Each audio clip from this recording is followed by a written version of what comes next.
Hace más de 2000 años ocurrió el evento más desgarrador y a la vez más trascendental de la historia.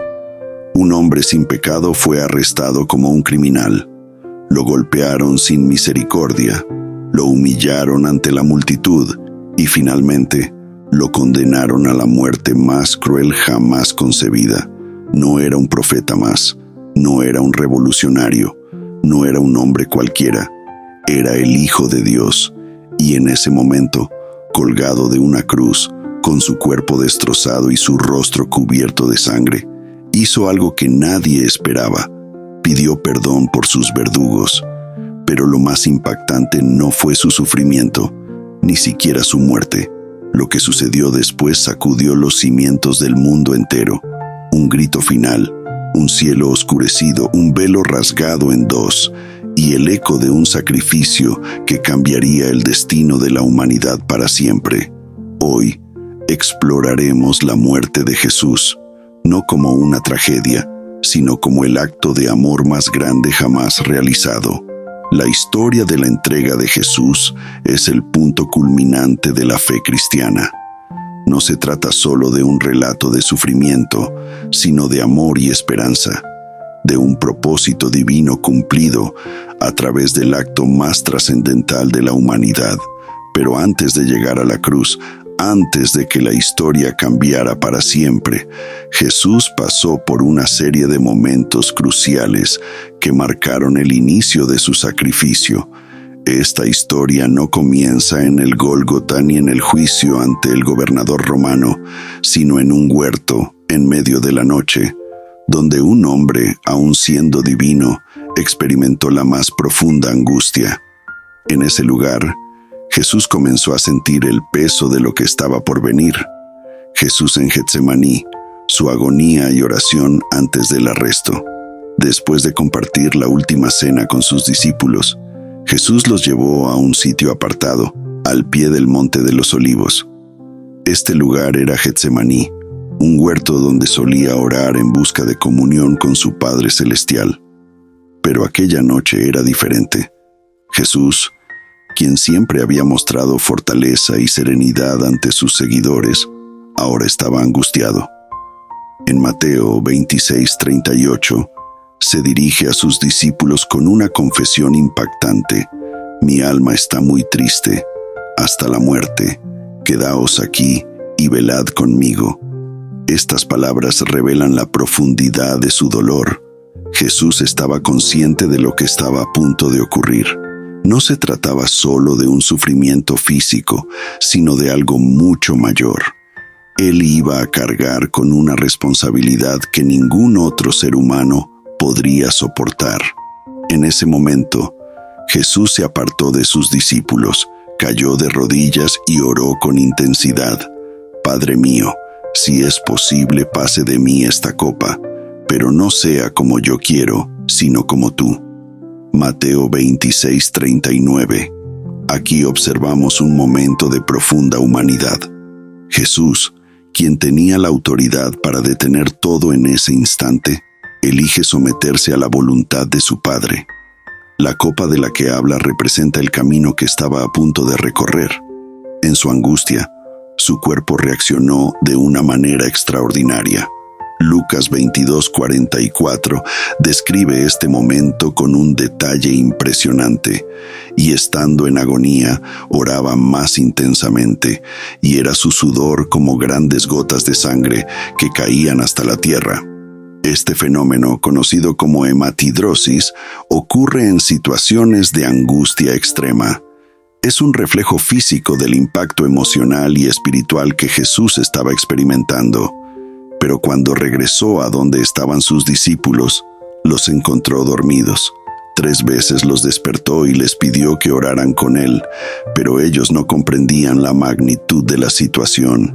Mientras Jesús enfrentaba su momento más difícil, aquellos que más amaba no lograban permanecer despiertos con él. Jesús estaba solo. La traición de Judas Iscariote y su entrega a los soldados.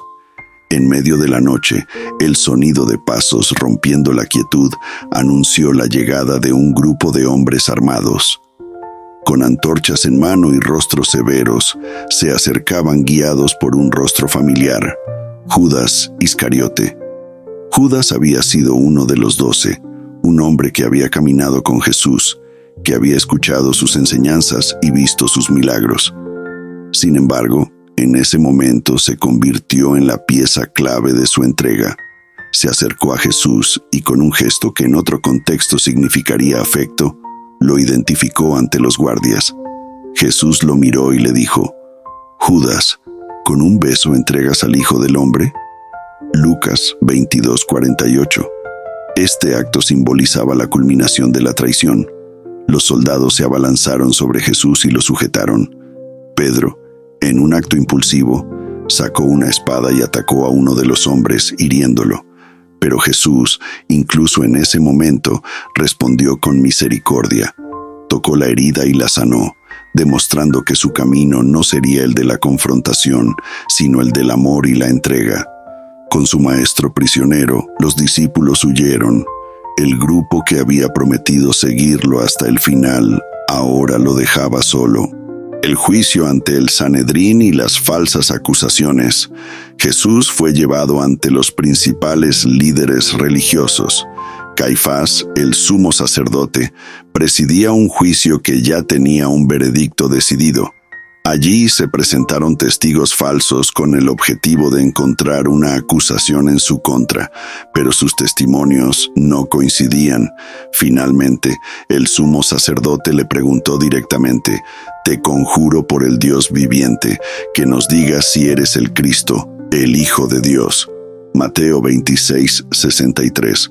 Jesús respondió con firmeza: «Tú lo has dicho, y además os digo, que desde ahora veréis al Hijo del Hombre sentado a la diestra del poder de Dios, y viniendo en las nubes del cielo».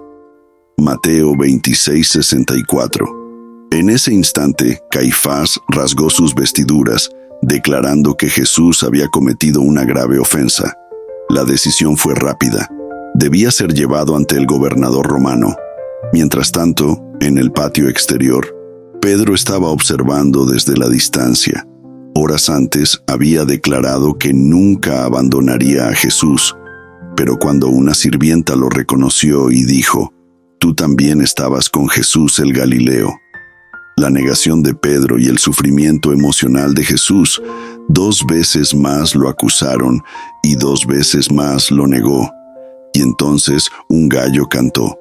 En ese momento Pedro recordó las palabras de su maestro: «Antes que el gallo cante, me negarás 3 veces». Su corazón se quebró, salió del lugar y lloró amargamente. Jesús ante el gobernador romano. Al amanecer, los líderes religiosos llevaron a Jesús ante Poncio Pilato. No tenían autoridad para emitir una condena, por lo que debían obtener la aprobación del gobernador romano. Pilato lo miró y le preguntó: «¿Eres tú el rey de los judíos?». Jesús respondió: «Tú lo dices». Lucas 23:3. Pilato sabía que Jesús era inocente. Intentó liberarlo, pero la multitud, incitada por los líderes religiosos, comenzó a gritar: «¡Que sea condenado!». Para calmar a la multitud, Pilato propuso liberar a un prisionero como era costumbre en las festividades. Presentó a Barrabás, un hombre acusado de crímenes graves. Pensó que la gente elegiría liberar a Jesús, pero el pueblo pidió la libertad de Barrabás.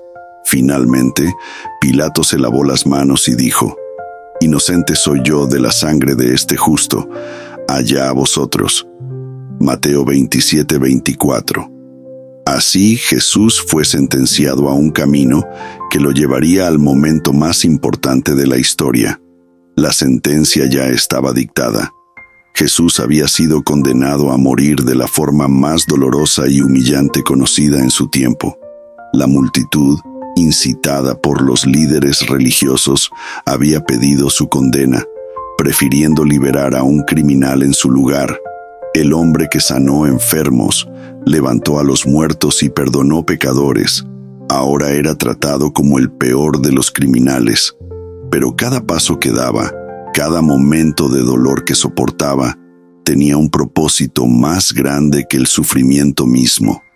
Lo que parecía ser una tragedia era en realidad el mayor acto de amor jamás realizado. A continuación te explicaremos todo el sufrimiento de Jesús durante el camino al Gólgota y la crucifixión en 5 puntos clave. 1. La flagelación, la prueba del sufrimiento. Después de que Pilato cedió ante la presión del pueblo y entregó a Jesús, el siguiente paso fue su flagelación. Este castigo era una práctica común antes de una ejecución. La ley romana permitía azotar a un prisionero hasta dejarlo al borde de la muerte.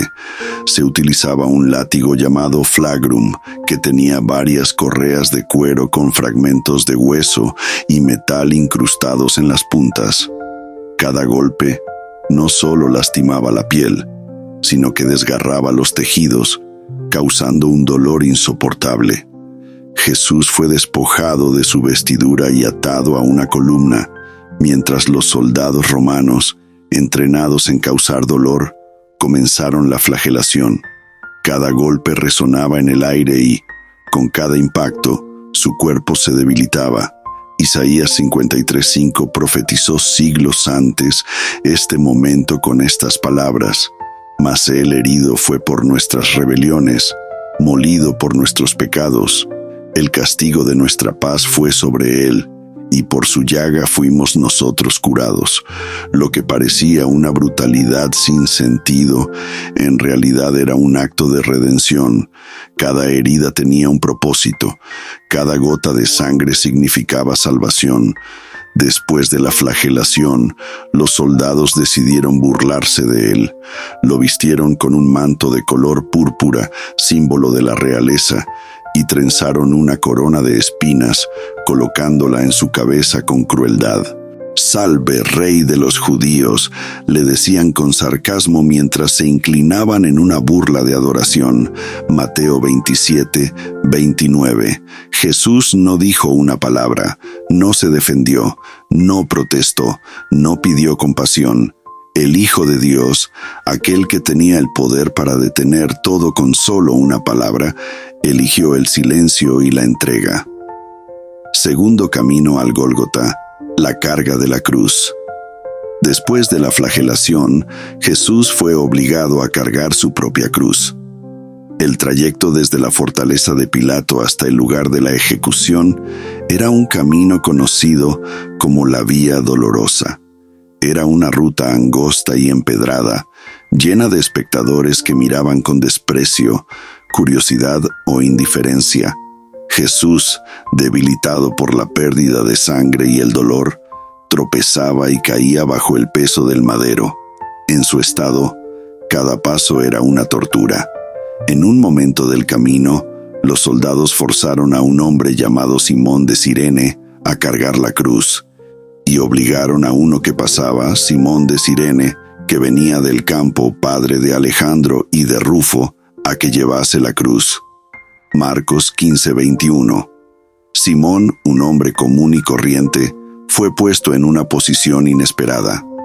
Sin saberlo, se convirtió en parte de la historia más importante de la humanidad.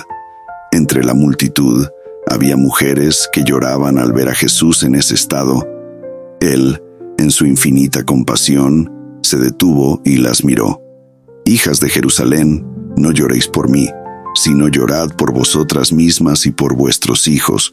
Lucas 23:28. Incluso en su sufrimiento, Jesús pensaba en los demás. Tercera, la crucifixión, el acto supremo de amor. Al llegar al Gólgota, el lugar de la ejecución, los soldados prepararon todo para el momento final. Cuando llegaron al lugar llamado de la calavera, le crucificaron allí, y a los malhechores, uno a la derecha y otro a la izquierda. Lucas 23:33. Jesús fue despojado de sus vestiduras, cumpliendo la profecía de Salmos 22:18. Repartieron entre sí mis vestidos, y sobre mi ropa echaron suertes. Los clavos fueron colocados en sus manos y pies. Con cada golpe, su cuerpo era fijado a la madera. Cuando la cruz fue levantada, el peso de su cuerpo tiró de sus heridas, causando un dolor indescriptible. A pesar de todo, Lo primero que Jesús hizo no fue maldecir, ni clamar por justicia, ni expresar rencor. Su primera palabra fue una oración de misericordia. Padre, perdónalos, porque no saben lo que hacen. Lucas 23:34. Los soldados se repartieron su ropa. La multitud lo miraba con burla y los líderes religiosos lo desafiaban. Si eres el Hijo de Dios, desciende de la cruz. Mateo 27:40. Pero Jesús no descendió. Su amor era mayor que su dolor. Las últimas palabras de Jesús. En la cruz Jesús habló 7 veces, cada una de sus palabras cargada de significado. 1. Padre, perdónalos, porque no saben lo que hacen. Lucas 23:34. O Jesús pidió perdón por quienes lo estaban ejecutando. 2. De cierto te digo que hoy estarás conmigo en el paraíso. Lucas 23:43. O le dijo esto a uno de los malhechores que estaba junto a él. 3. Mujer, he ahí tu hijo, he ahí tu madre. Juan 19:26-27. O encomendó a su madre María al cuidado del discípulo Juan. 4. Dios mío, ¿por qué me has desamparado? Mateo 27:46. O un clamor que reflejaba su sufrimiento al cargar con los errores del mundo. 5. Tengo sed. Juan 19:28. O Jesús mostró su humanidad en medio del sufrimiento. 6. Consumado es. Juan 19:30. O la obra de redención estaba completa. 7. Padre, en tus manos encomiendo mi espíritu. Lucas 23:46. O con estas palabras entregó su vida. Estas últimas palabras de Jesús en la cruz no fueron gritos de derrota, sino declaraciones de amor, perdón y victoria.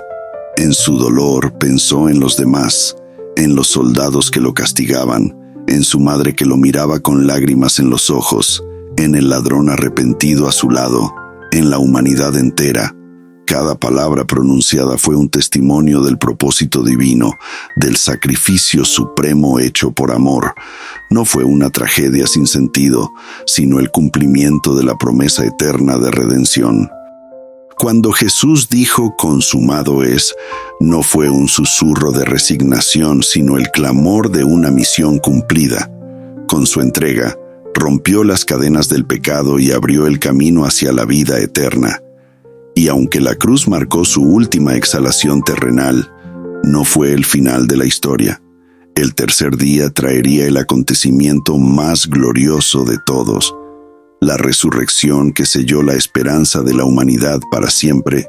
Ya para terminar esta sección, revisaremos el punto clave número 5, el momento de su partida. Luego de pronunciar sus últimas palabras y con un suspiro final, Jesús inclinó su cabeza y entregó su vida. En ese instante la tierra tembló, las rocas se partieron y el cielo se oscureció. El velo del templo se rasgó en dos, significando que el acceso a Dios ya no estaba limitado. El centurión romano, al ver todo esto, exclamó: «Verdaderamente este era el Hijo de Dios». Mateo 27:54. Jesús había completado su misión. Si este video te está gustando, apóyanos con un like, suscríbete y activa la campanita para no perderte más contenido como este. Además, quiero saber tu opinión. Déjame un comentario con lo que más te ha impactado hasta ahora. Tu participación es clave para que este mensaje llegue a más personas. Ahora, sigamos conociendo más detalles de la muerte de Jesús. La historia de Jesús no termina en la cruz. Si la muerte hubiera sido el final, su mensaje sería uno más entre los muchos relatos de grandes líderes que marcaron la historia. Pero Jesús no era un simple maestro, no era solo un profeta. Su muerte fue un sacrificio, pero su victoria fue mucho mayor. Derrotó a la muerte misma.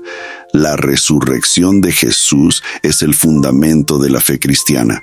No es solo un evento histórico, sino la prueba absoluta de que la vida, el amor y el propósito divino triunfan sobre la oscuridad. En esta sección exploraremos con profundidad la sepultura de Jesús, los eventos que ocurrieron en esos días de incertidumbre y, finalmente, el momento glorioso de su resurrección. El cuerpo de Jesús es retirado de la cruz. Jesús había entregado su vida en la cruz.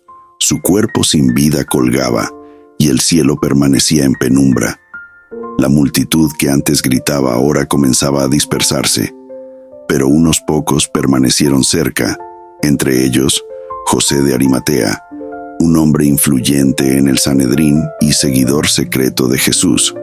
José de Arimatea, el cual era discípulo de Jesús, pero en secreto por miedo de los judíos, rogó a Pilato que le permitiese llevarse el cuerpo de Jesús, y Pilato se lo permitió. Entonces vino y tomó el cuerpo de Jesús. Juan 19:38. Pilato concedió su petición, y José, junto con Nicodemo, bajaron el cuerpo de Jesús de la cruz. Lo envolvieron en lienzos de lino, junto con especias aromáticas, siguiendo la costumbre judía de preparación para el entierro. Tomaron, pues, el cuerpo de Jesús, y lo envolvieron en lienzos con especias aromáticas, según es costumbre sepultar entre los judíos. Juan 19:40. El sepulcro sellado. José de Arimatea colocó el cuerpo de Jesús en un sepulcro nuevo tallado en la roca. El lugar era cercano a donde había sido crucificado. Era una tumba de honor, destinada a alguien de gran importancia, y lo puso en su sepulcro nuevo que había labrado en la peña, y después de hacer rodar una gran piedra a la entrada del sepulcro, se fue. Mateo 27:60. Mientras los seguidores de Jesús lloraban su pérdida, los líderes religiosos tenían un temor diferente. Recordaban que Jesús había dicho que resucitaría al tercer día y no querían correr riesgos. Por eso fueron a Pilato y le pidieron que sellara la tumba y colocara guardias para evitar cualquier posible fraude. Entonces fueron y aseguraron el sepulcro, sellando la piedra y poniendo la guardia. Mateo 27:66. Los líderes pensaban que con esto aseguraban que Jesús quedara en el olvido. No sabían que la historia estaba a punto de cambiar para siempre. El día después de la crucifixión fue un sábado, el día de reposo para los judíos. Fue un día de aparente silencio, un día en que sus seguidores estaban sumidos en tristeza y desesperanza.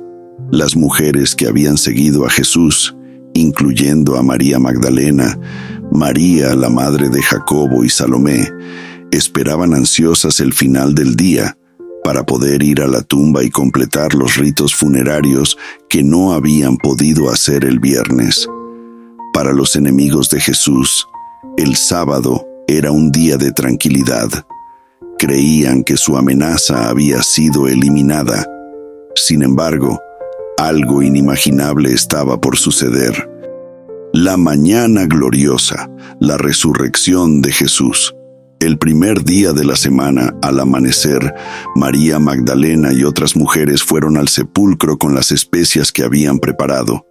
No sabían cómo moverían la enorme piedra, pero su amor por Jesús era más grande que su incertidumbre.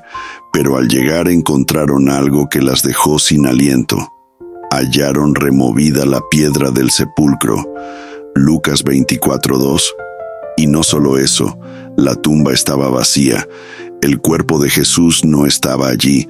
Mientras se preguntaban qué había sucedido, dos hombres con vestiduras resplandecientes aparecieron ante ellas.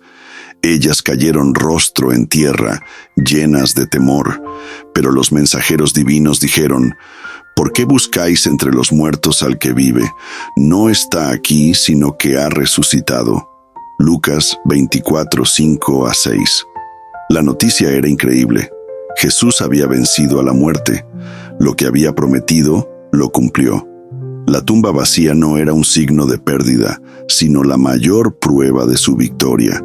Las mujeres corrieron a contar a los discípulos, pero ellos no creyeron. Parecía imposible. Pero pronto, ellos mismos tendrían pruebas irrefutables. Las apariciones de Jesús resucitado. Jesús no solo resucitó, sino que se presentó ante muchos para confirmar su victoria. Primero, se apareció a María Magdalena, quien lloraba desconsolada junto al sepulcro. Ella no lo reconoció hasta que él la llamó por su nombre, María. Juan 20:16. Ella, llena de emoción, exclamó, «Rabí», y quiso abrazarlo, pero Jesús le dijo que aún no había ascendido al Padre. Luego, se apareció a 2 discípulos en el camino a Emaús, quienes solo lo reconocieron al partir el pan. Lucas 24:13-35. Esa misma tarde, Jesús se apareció a los 11 discípulos reunidos, mostrando sus manos y costado como prueba de su resurrección. Paz a vosotros. Juan 20:19. En los días siguientes, se presentó ante más de 500 personas confirmando que su victoria era real. El sepulcro vacío es la prueba de que Dios cumple sus promesas. Y así como Jesús resucitó, un día volverá por su pueblo. La resurrección de Jesús no fue solo un evento glorioso, sino la piedra angular de la fe cristiana. Sin ella, todo lo demás perdería sentido. Su victoria sobre la muerte confirmó cada una de sus enseñanzas y selló la promesa de la vida eterna para aquellos que creen en Él. En esta sección, exploraremos el impacto de la resurrección, no solo en los primeros discípulos, sino en toda la humanidad. Veremos cómo este evento transformó el miedo en valentía, la tristeza en gozo y la desesperanza en certeza absoluta. El poder de la resurrección, la victoria definitiva. Desde el principio la humanidad ha vivido bajo la sombra de la muerte. Desde Adán y Eva, la separación de Dios trajo consigo el mayor temor de todos, el fin de la vida. Sin embargo, la resurrección de Jesús rompió esa maldición y demostró que la muerte no tiene la última palabra. Primera epístola a los Corintios 15:55-57 proclama con alegría: ¿Dónde está, oh muerte, tu aguijón? ¿Dónde, oh sepulcro, tu victoria? Mas gracias sean dadas a Dios, que nos da la victoria por medio de nuestro Señor Jesucristo. Jesús no solo resucitó, sino que prometió que todos los que creen en Él también lo harán. Su resurrección es la prueba de que hay vida después de la muerte, una vida gloriosa y eterna en la presencia de Dios. En Juan 11:25-26, Jesús dijo estas palabras antes de resucitar a Lázaro: «Yo soy la resurrección y la vida. El que cree en mí, aunque esté muerto, vivirá». Este mensaje no fue solo para Lázaro, fue para cada persona en la historia, una invitación a confiar en que la muerte no es el final, sino el comienzo de la eternidad con Dios. La transformación de los discípulos, de temor a valentía. La resurrección de Jesús cambió radicalmente a sus seguidores. Antes, estaban escondidos, llenos de temor, sin comprender completamente lo que había sucedido. Pero cuando vieron al Maestro vivo, todo cambió. En Juan 20:19-20 se describe cómo los discípulos estaban reunidos con miedo, pero Jesús se presentó en medio de ellos y les dijo: «Paz a vosotros». Ese momento marcó un antes y un después. Pedro, quien lo había negado 3 veces, se convirtió en un predicador valiente.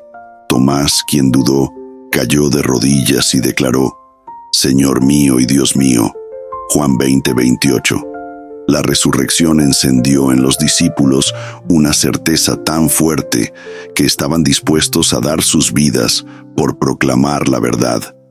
No hablaban de algo que habían oído, sino de algo que vieron con sus propios ojos.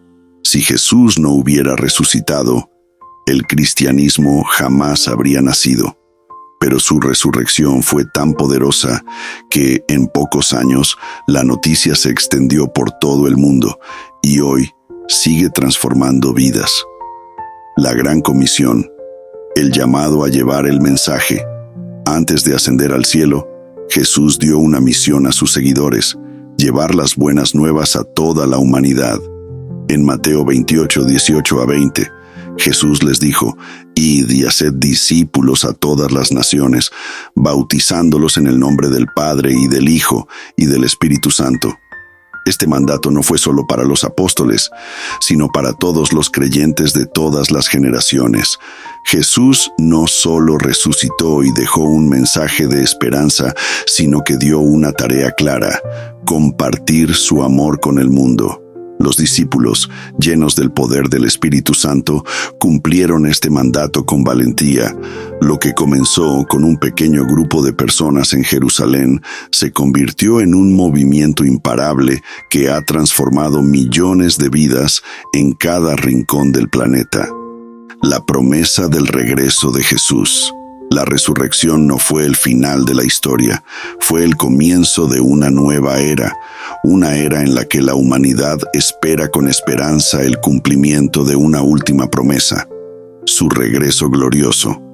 Antes de ascender al cielo, Jesús dejó una promesa clara: «No se turbe vuestro corazón, creéis en Dios, creed también en mí.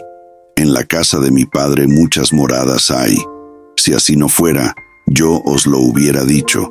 Voy pues a preparar lugar para vosotros. Y si me fuere y os prepararé lugar, vendré otra vez, y os tomaré a mí mismo, para que donde yo estoy, vosotros también estéis». Juan 14, 1-3. El mensaje es claro: Jesús volverá. La resurrección no solo nos asegura que Él vive, sino que su historia no ha terminado. Él regresará para establecer su reino y para reunir a los que han creído en su nombre. La esperanza de la resurrección para nosotros hoy. Han pasado más de 2000 años desde aquel glorioso amanecer en que la tumba quedó vacía, pero su impacto sigue siendo tan fuerte como el primer día. Para muchos, la vida está llena de dificultades, pérdidas y momentos de desesperanza. Pero la resurrección de Jesús nos recuerda que no estamos solos y que el sufrimiento no es el final. Romanos 8:11 nos da una promesa impresionante: «Y si el espíritu de aquel que levantó de los muertos a Jesús mora en vosotros, el que levantó de los muertos a Cristo Jesús vivificará también vuestros cuerpos mortales por su espíritu que mora en vosotros». Esto significa que la misma resurrección que Jesús experimentó también nos espera a nosotros. No importa cuán difícil sea la vida, cuántos desafíos enfrentemos, cuántas pruebas atravesemos, la tumba vacía es la garantía de que un día estaremos en la presencia de Dios para siempre. En primera epístola a los Corintios 15:58, Pablo nos deja una última exhortación: «Así que, hermanos míos amados, estad firmes y constantes, creciendo en la obra del Señor siempre, sabiendo que vuestro trabajo en el Señor no es en vano». La resurrección nos llama a vivir con propósito, a compartir el amor de Dios y a nunca perder la esperanza. Porque si Jesús resucitó, entonces todo ha cambiado. La vida tiene sentido, la muerte ha sido vencida, y el amor de Dios es más fuerte que cualquier temor. La historia de Jesús no terminó en la cruz, no quedó en el sufrimiento ni en la agonía de su entrega, no fue sellada por la piedra de un sepulcro, ni olvidada en las páginas del tiempo. Su historia es eterna porque Él está vivo. Desde el momento en que la tumba quedó vacía, el destino de la humanidad cambió para siempre. Lo imposible se volvió posible. La muerte, ese enemigo que por siglos había mantenido a la humanidad encadenada al temor, fue vencida de una vez por todas. Y lo más increíble de todo esto es que no se trata solo de la historia de Jesús, sino de la nuestra. Su sacrificio nos reconcilió con Dios. Su resurrección nos dio la esperanza de una vida sin final, y su promesa de regreso nos asegura que lo mejor aún está por venir. La historia de Jesús no solo transformó el pasado, sino que sigue impactando el presente y definirá el futuro.